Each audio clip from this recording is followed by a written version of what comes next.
Hey, what's up everyone? Sean here and welcome to another new video with a bunch more random facts. Now today we're going to be going through random facts about just reading overall. And before I begin, it's just a reminder that I pull all these facts from Google mainly for accuracy. And if I cannot pronounce a word, I will do my best with it and I'll spell it out for you guys very slowly so you can look it up yourself, or for formulation, that kind of thing as well. So without further ado, here we go, a bunch of random facts about reading overall. Here we go. Let's have fun. Reading is a learned cognitive skill, not an innate human ability. No specific brain region evolves solely for reading. Reading recruits brain circuits originally used for vision and language. The brain rapidly converts visual symbols into meaning during reading. Skilled readers recognize many words automatically. Reading involves both visual and language processing systems. The brain processes letters in fractions of a second. Fluent reading depends on recognizing patterns rather than individual letters. Reading speed varies widely among the individuals. The human brain can recognize familiar words even with minor spelling errors. Reading requires attention and working memory. Long-term memory helps readers understand familiar vocabulary. Reading comprehension depends on prior knowledge. Vocabulary size strongly influences comprehension. Reading activates multiple brain regions simultaneously. Excuse me. The left hemisphere plays a major role in reading for most people. Reading is one of the most extensively studied cognitive abilities. Brain imaging reveals different neural activity in beginner and expert readers. Skilled readers use fewer cognitive resources for word recognition. Reading efficiency improves through repeated practice. Reading is a form of visual information processing. Written language is converted into spoken language representations in the brain. Silent reading activates many of the same language areas as reading aloud. Didn't know that. Reading requires coordination between perception, memory, and language. Literacy changes how the brain processes written information. The eyes do not move smoothly while reading. Instead, they make rapid movements called saccades, S-A-C-C-A-D-E-S. Between saccades, and again, I'm assuming pronunciation, but between saccades, the eyes briefly stop during fixations. Most reading occurs during fixations. Saccades typically last only a few dozen milliseconds. Fixations often last around 200 to 250 milliseconds in skilled readers. Readers usually make several fixations per line of text. Some eye movements go backward in the text. These backward movements are called regressions. Regressions often occur when comprehension is difficult. I feel like that's like when you at least when I do it, it's like when you go back and restart a sentence because your brain didn't process the line correctly. Just I don't know why I'm throwing it in there, but I do that a lot when I read really complicated scientific facts. Just like reading fiction. Anyways, interesting. Let's see here. Regressions often I read the part. Peripheral vision helps plan the next eye movement. Central vision provides the sharpest detail for reading. The fovea, F-O-V-E-A, is responsible for high acuity vision. Only a small portion of text is seen clearly during each fixation. The brain combines information from multiple fixations. Reading speed depends partly on eye movement efficiency. Longer words often require longer fixations. Unfamiliar words increase fixation time. Poor lighting can reduce reading comfort. Yep. High contrast improves text visibility. Font size affects reading ease. Line spacing influences reading performance. Eye tracking technology measures reading behavior. Scientists use eye tracking to study attention. Eye movement patterns reveal cognitive processing during reading. Quite a few more here. The brain links written symbols to spoken language. Reading activates the visual word from area. This region specializes in recognizing written words. The visual word form area develops through experience. Reading also activates Broca's area, Brocas area, Broca's area, not sure. And again, if you know things about this stuff when I'm reading through it, I don't seem to know, then comment about it. I'd love to know more about it, all of it. It's cool information to know. The Broca's area contributes to language production and processing. Wernicke's area supports language comprehension. Multiple language regions communicate during reading. White matter pathways connect these regions. The arcuate, Arcuate, the arcuate fasciculus, I can't pronounce this word, Fasciculus, two different words. Arcuate fasciculus is one important language pathway. I don't know how to read that.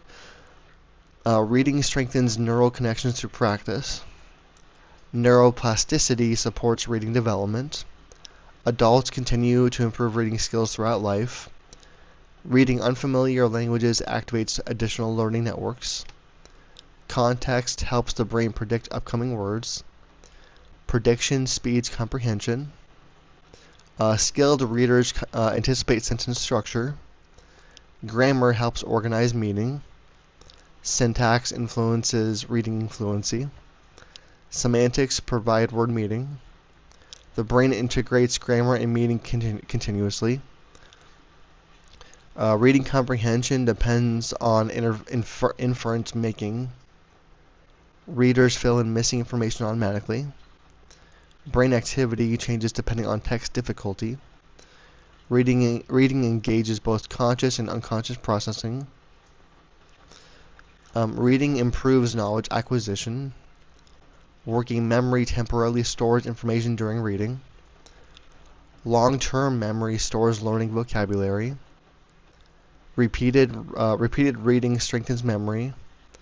Retrieval practice improves retention. Spaced repetition enhances long-term learning. Active reading improves comprehension. Highlighting alone has limited benefits for memory. Summarizing promotes deeper understanding. Asking questions while reading improves learning. Taking notes supports memory consolidation. Sleep helps strengthen memories formed through reading. Reading before sleep may improve retention of some information. Prior knowledge speeds comprehension. Familiar topics require less cognitive effort. Excuse me. New information is linked to existing knowledge. Conceptual understanding aids long-term memory. Reading fiction and nonfiction activate overlapping brain systems. Difficult texts require greater working memory. Oh, I'm reading now. Yeah. Attention strongly affects learning outcomes. Multitasking reduces reading efficiency. Interruptions increase cognitive load. Focused reading improves comprehension. Practice increases reading fluency. Learning through reading depends on both attention and memory. Children learn spoken language before reading. Reading instruction builds on spoken language skills. Phonemic, phonemic awareness predicts reading success. Phonemes, phonemes are the smallest speech sounds. Alphabetic writing systems represent speech sounds. Letter recognition develops before fluent reading. Decoding converts letters into sounds. Fluent readers decode automatically. Reading vocabulary grows throughout life. Early literacy experiences influence later reading ability. Reading aloud supports language development. Shared reading benefits young children. Print exposure increases vocabulary. Reading habits influence academic achievement. Literacy rates have increased dramatically over recent centuries. Reading instruction varies across languages. Transparent spelling systems are generally easier to decode. I don't know what transparent means, but yeah. As far as that goes. English spelling is relatively irregular. Some writing systems use characters instead of alphabets. The brain adapts to different writing systems. Reading acquisition involves years of practice. Educational methods continue to evolve. Neuroscience informs modern reading instruction. Excuse me. Reading disorders are actively studied by scientists. Early intervention improves reading outcomes. I'll do a few more here. Reading comprehension depends on motivation. Interest increases attention. Curiosity improves learning. Readers construct mental models while reading. Visualization aids comprehension. Emotions influence memory for text. Stories activate imagination. Narrative reading often improves engagement. Informational texts emphasize factual learning. Readers continuously monitor understanding. Confusion often triggers rereading. Predictions are updated while reading. Expectations influence interpretation. Reading speed often decreases with technical material. Scientific texts require greater analytical processing. Reading unfamiliar terminology increases cognitive demand. Background knowledge reduces mental effort. Attention fluctuates naturally over time. Fatigue reduces comprehension. Motivation supports sustained reading. Yeah. Confidence influences reading persistence. Do a few more here. Metacognition involves thinking about one's own understanding. Skilled readers monitor comprehension more effectively. Reflection improves deep learning. And finally, reading is both a cognitive and psychological process. So there's a bunch of fun random facts about reading. I hope you guys enjoyed learning them and as much as I enjoyed reading them every day with you guys. Thanks as always thanks for watching a ton with all these videos. If you enjoyed the video at all, give it a big thumbs up, and of course subscribe for many more learning random facts about different things. I hope you guys enjoyed it again. Thanks for watching as always, and I will see you all in the next one.